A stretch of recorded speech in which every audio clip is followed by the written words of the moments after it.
Thank you for watching QTV with the news. My name is Diana Sumbwe. We take a look at stories making headlines. ZESCO Limited appears to have backtracked on its announcement of an average 200% increase in electricity tariffs effective 1st October 2019. President Edgar Lungu has called for the strengthening of bilateral relations between Zambia and Sierra Leone for the mutual benefit of the two countries. And government has been advised not to delay any further the ratification of the African Continental Free Trade Agreement. Now the news in detail.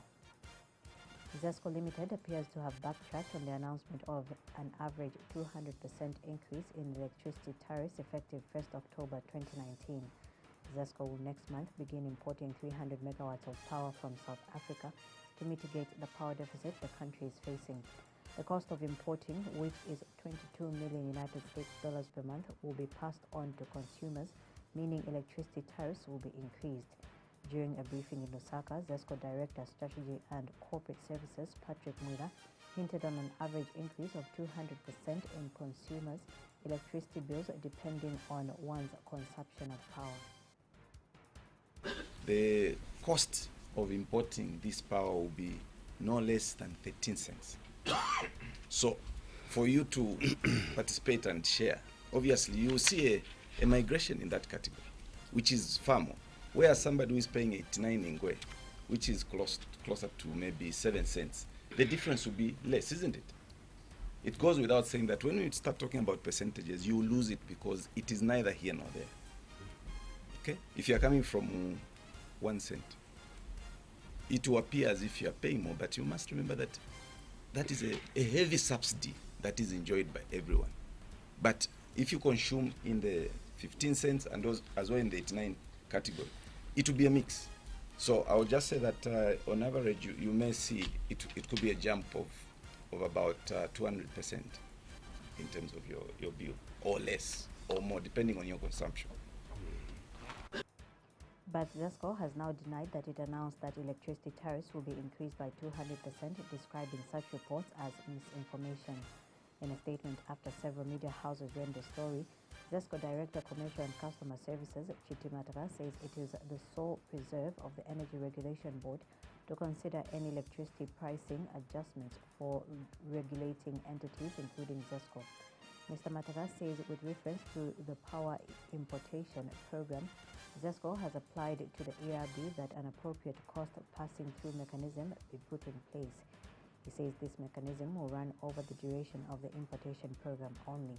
Meanwhile, ZESCO Acting Managing Director Webster Msonda says the cost for the importation of 300 megawatts of power for 6 months will be passed on to consumers. Mr. Msonda states that due to the low water levels at Kafue Gorge, Iteji and Kariba North Bank and extension power stations, the country is having a power deficit of 690 megawatts. He adds that the importation of 300 megawatts of power from South Africa is meant to mitigate the complete shutdown of Kariba North Bank power station. So in terms of this contract, our team was in South Africa last week, and the negotiations were concluded. We actually have an offer on the table from ESCO. We are now just managing some regulatory approvals from the Energy Regulation Board, because this is going to be on a cost pass-through basis. So we'll spread the cost of the importation of this power across to all the customers. ZESCO is making nothing out of this power that will be imported. We are getting it, and the full cost of importation will be spread to the customer, recouping that money and paying it to ZESCO. There's nothing that ZESCO is making on this transaction, nothing at all.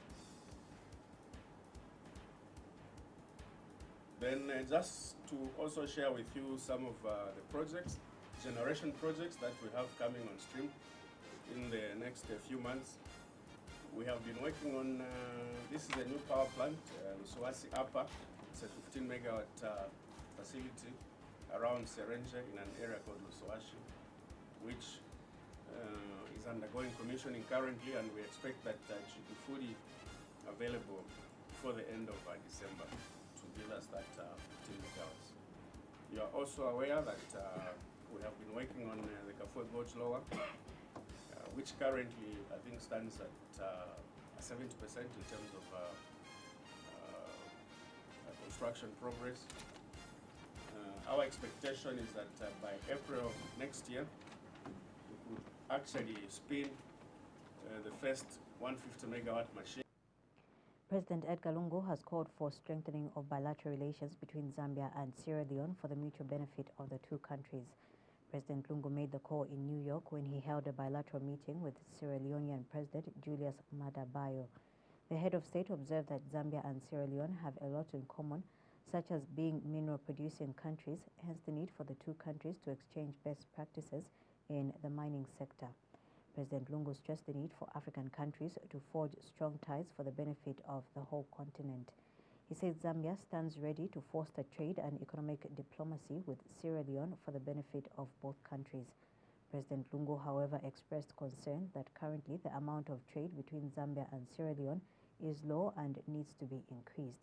The head of state further urged the Sierra Leonean government to consider supporting reforms at the United Nations Security Council to enable Africa have a permanent seat. And President Bio thanked President Lungu for granting him an opportunity to hold the bilateral meeting on the sidelines of the UN General Assembly. The Sierra Leonean president says his country is looking forward to reviving and deepening its bilateral relations with Zambia for the mutual benefit of the two countries.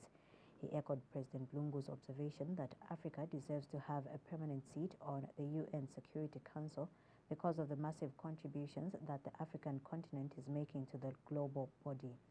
Foreign Affairs Minister Joseph Malanji, Health Minister Chitalu Chirufya, Lands and Natural Resources Minister Jean Kapata, Energy Minister Matthew Nkua, and National Development Planning Minister Alexander Chiteme were in attendance during the bilateral meeting between the two heads of states. Finance Minister Walia Ngandu says he is ready to present the 2020 national budget this Friday, 27th September 2019. Dr. Ngandu says the national budget is currently undergoing final consistency checks and refinement. He says over the last 4 months, the Ministry of Finance has been conducting budget consultations with all stakeholders and the general public throughout the country. Dr. Ngandu states that to ensure that the engagement was sufficiently broad, the Ministry of Finance held consultations with members of the general public, private sector, civil society, and other non-state actors who made proposals on tax, non-tax, and other development policy proposals for consideration in the 2020 budget. Meanwhile, Alliance for Democracy and Development ADD President Charles Milupi says he expects the 2020 national budget to be more clearly outlined with regards to the sources of revenue.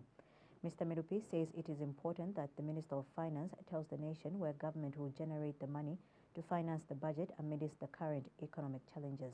He tells Q News that this is particularly that besides the power deficit and increased fuel prices, there are fewer workers paying taxes given the high levels of unemployment in the country. Mr. Milupi says in view of these economic challenges, the country will need to have an accurate and realistic 2020 national budget. He has also noted the need to be realistic with regards to the implementation of austerity measures by completely doing away with wasteful expenditure. On the expenditure side, we want also to see realism. In other words, a complete curtailing of wasteful expenditure, including these presidential travels, which are not yielding anything to the country, including making sure that any expenditure is within the expected costs, rather than these inflated road construction projects, acquisition of ambulances, fire tenders, and so on. The things we have been talking about the whole year. So I do not envy the Minister of Finance, Honorable Walia Ngandu, because he's dealing with an extremely serious situation. We shall all be watching out to see what he does. But it is time for Mr. Lungu, for PF government to be serious for once, because the country is now going to go into hyperinflation, is now going to go into total collapse of the economy. Okay. Now we want to see what they can do to reverse that. Government has been urged to reverse the announced increase in fuel pump prices, which came into effect at midnight. Leader of the opposition in Parliament and Monze Member of Parliament Jack Mwembu has told journalists in Lusaka that government should consider the impact this will have, especially on the poorest of the poor in the country, who mostly rely on public transport. Mr. Mwimbo has noted that the problem of fuel procurement is an issue of middlemen involved. He says that the increase in fuel prices has the potential to worsen the hunger situation in the country.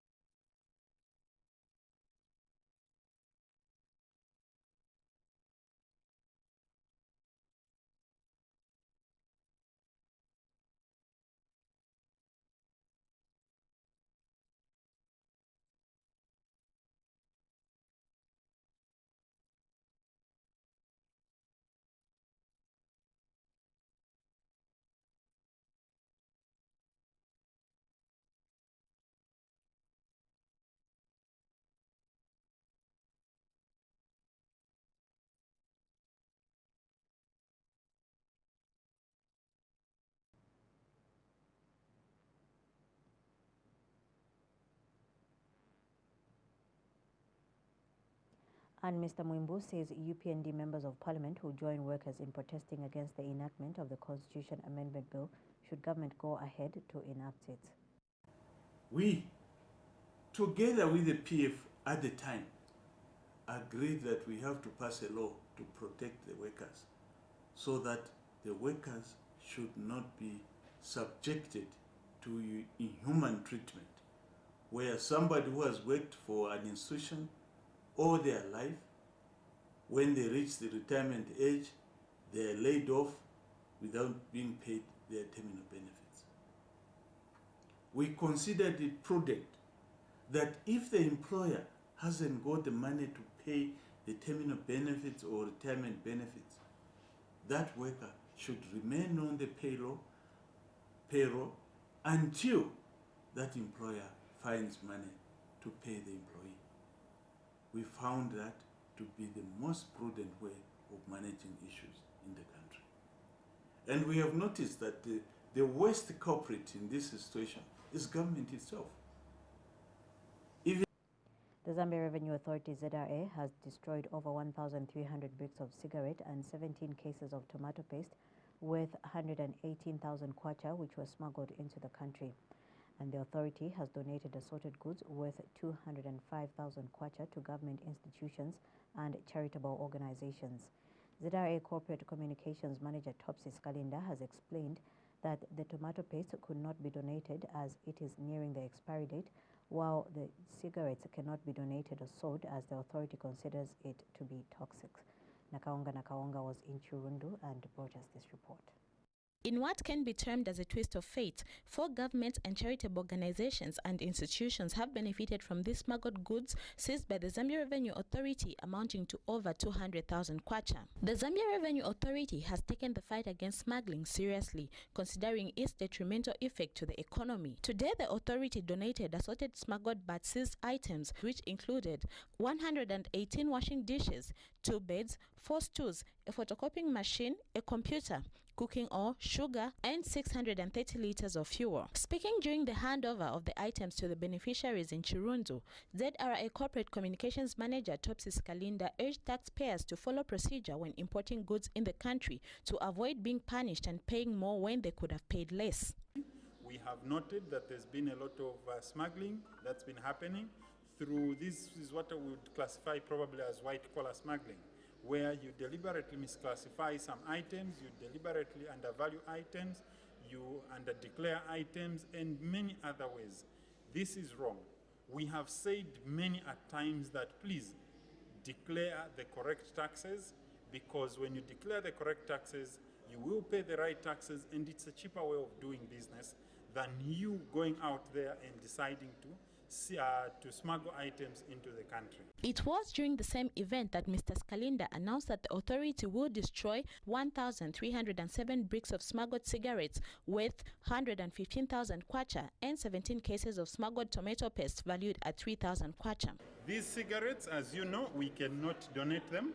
At the same time, we cannot even auction them, because our position as an authority is that these are items that should not be encouraged to be consumed by anyone. Therefore, our position is that as an authority, we will go ahead and destroy these goods, because we wouldn't encourage anyone to take these goods. The beneficiaries of the donated items, who are the Zambia Police, District Welfare Office, Mutendere Mission Hospital and Munziwamoyo Orphanage, have praised ZRA for the kind gesture. As you know, Chirundo has been hit with the adverse effects of climate change, and there's a lot of hunger in the district. So this sugar will go a long way in providing some nutrition to our people. So we're very grateful, and may God bless your work. I would like to extend a word of thanks to the Zambia Revenue Authority for this kind gesture. We appreciate this, as this will go a long way for our patients. The staff who have facilitated this gift, we are very grateful. Thank you. Nakaonga reporting for QTV News in Chirundo. Government has been advised not to delay any further the ratification of the African Continental Free Trade Agreement, AfCFTA. United Nations Economic Commission for Africa, UNECA Director for Southern Africa Office, Dr. Adejumobi, says the AfCFTA is a moving train and therefore it is important that Zambia comes on board. Professor Adejumobi says the government should realize that if Zambia comes in late in ratifying the trade agreement, it will not have what he has termed as the front seat on the table. In an interview with QTV News, Professor Adejumobi has since urged Zambia to follow suit with countries such as South Africa, Zimbabwe and Eswatini that have already ratified the AfCFTA. He has also observed the need for the media in the country to be part of the implementation of the AfCFTA. Professor Adejumobi says this is especially given the power the media wields in shaping opinions in society. It's a moving train, and to the extent that it is a moving train, it's extremely important for Zambia to come on board. So far, 4 countries have ratified in Southern Africa, and that is South Africa, Eswatini, Zimbabwe, and I think Namibia. So it's extremely important for South Africa, for Zambia to also come on board and ratify. If you're a latecomer, you are not likely to have the front seat on the table. So if you come early, you are likely to have the front seat. And for this process to move on, I think it's extremely important for Zambia to ratify, just like other countries in the region and the continent. Zambians have been told to brace themselves for increased cost of living throughout this year in view of the increased fuel pump prices and impending increase in electricity tariffs. Former Economics Association of Zambia EAZ President Crispin Mpuka is projecting that the high price of fuel and electricity prices of essential commodities will also go up. Dr. Mpuka anticipates a further upward adjustment in the price of millimil. In an interview with QTV News, Dr. Mpuka says government intervenes, there is going to be a serious impact on the cost of living in the country. Dr. Mpuka, who is also economist and university lecturer, has also projected a difficult national budget for next year owing the current economic situation and burden of serving public debt. He doubts Finance Minister Bwalyangandu will have a room to maneuver considering the burden of servicing public debt. Of more interest to most people is to see that maybe we will achieve austerity within this environment, where we see some expenditure cuts of unnecessary expenditures, so that we can just go with the expenditures that are essential, so to speak, to the economy, and then try to control the debt situation.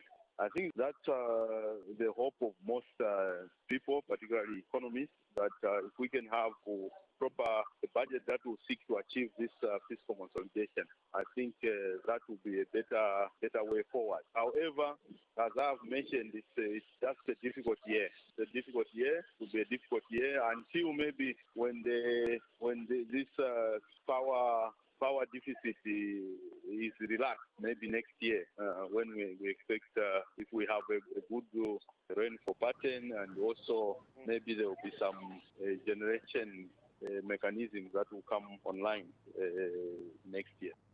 Tourism Minister Ronald Chitotela has dissolved the board of directors for the Zambia Tourism Agency. Speaking at a media briefing, Mr. Chitotela says the dissolution of the ZTA board is in view of the reforms the ministry is undertaking to ensure the promotion and marketing of the tourism sector is taken to another level. He says the new ZTA board will be appointed next year. If you have got management that are incapacitated in making sure that we attract the proper way of doing business. They must part company, because you remember I've always emphasized, if you have the engine in the car that is not taking you to your desired destination, you try to service it, you do this, it can't take you there. The best you do is you discard that engine, you buy a new engine that will take you to your desired destination. And this is all in management. I believe even in my father days, a very humble education, he said, you can't develop beyond your capacity. You can't build your house beyond your capacity.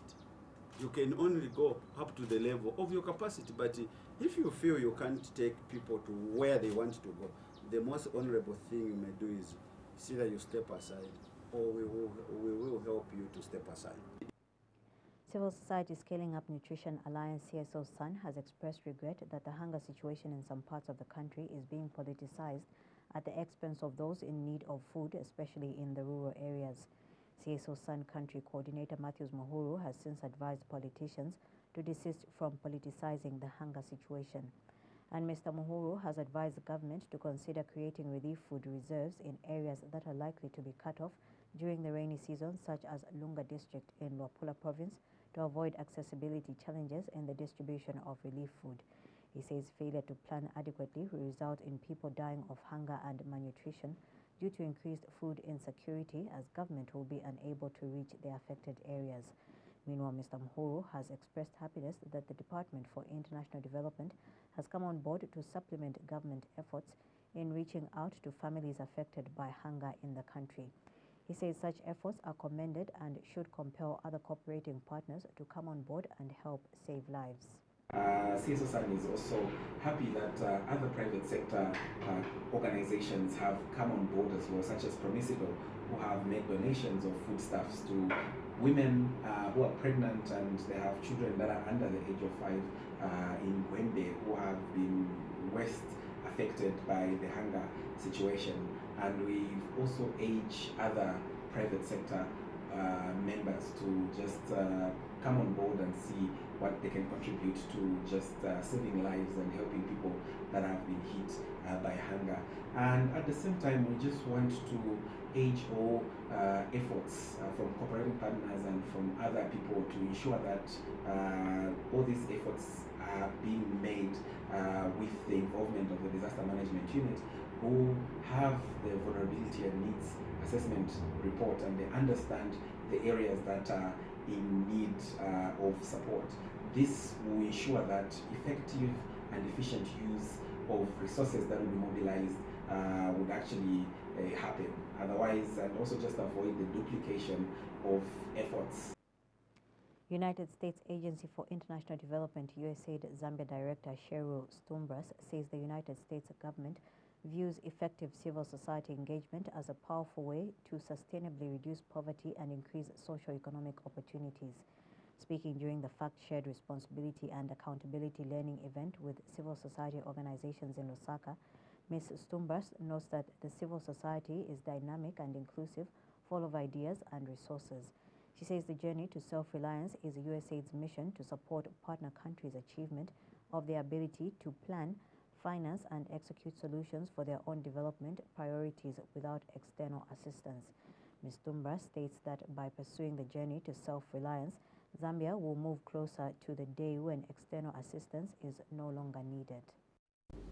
The theme of today's event is shared responsibility and accountability, highlighting enhanced collaboration of the FACT project and the collaboration it has promoted since 2014.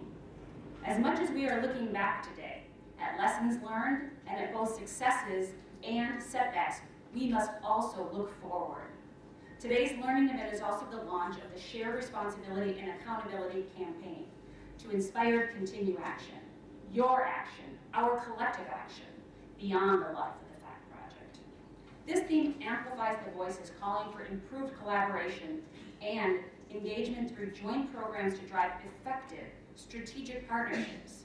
These in turn lead to meaningful development results in various sectors, including health, education, and natural resource management.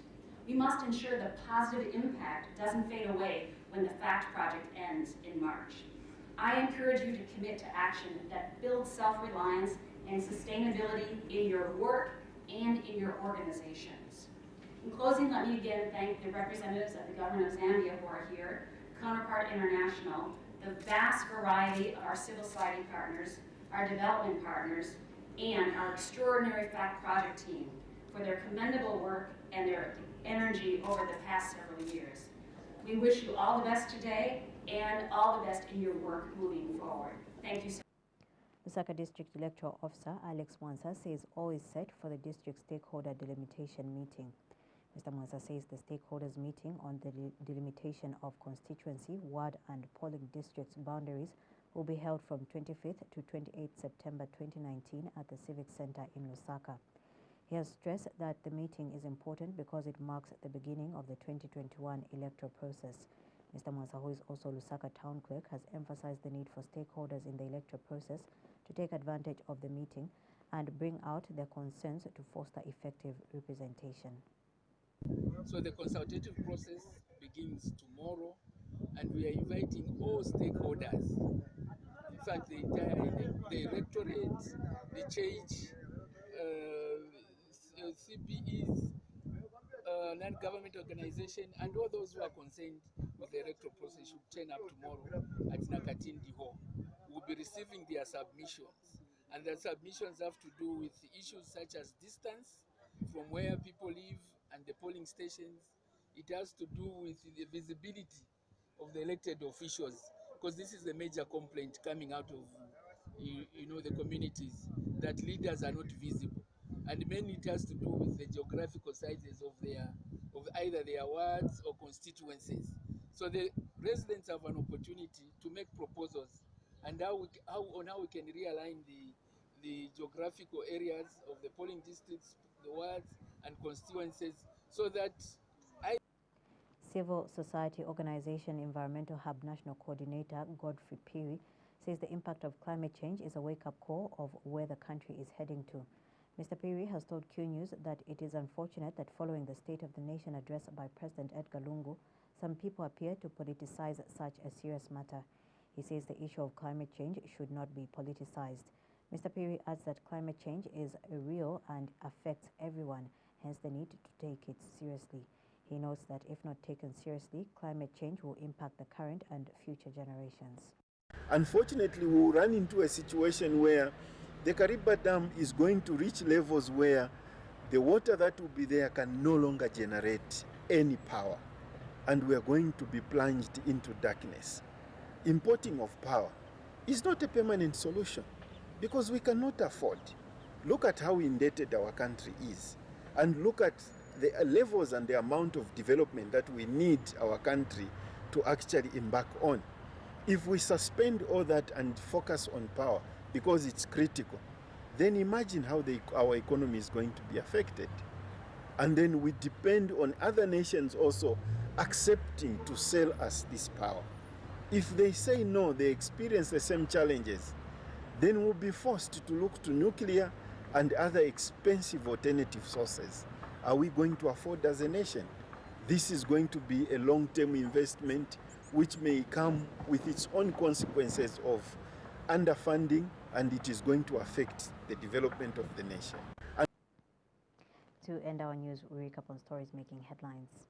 ZESCO Limited appears to have backtracked on its announcement of an average 200% increase in electricity tariffs effective 1st October 2019. President Edgar Lungu has called for the strengthening of bilateral relations between Zambia and Sierra Leone for the mutual benefit of the two countries. And government has been advised not to delay any further the ratification of the African Continental Free Trade Agreement. On that note, we end the news. Thank you for watching.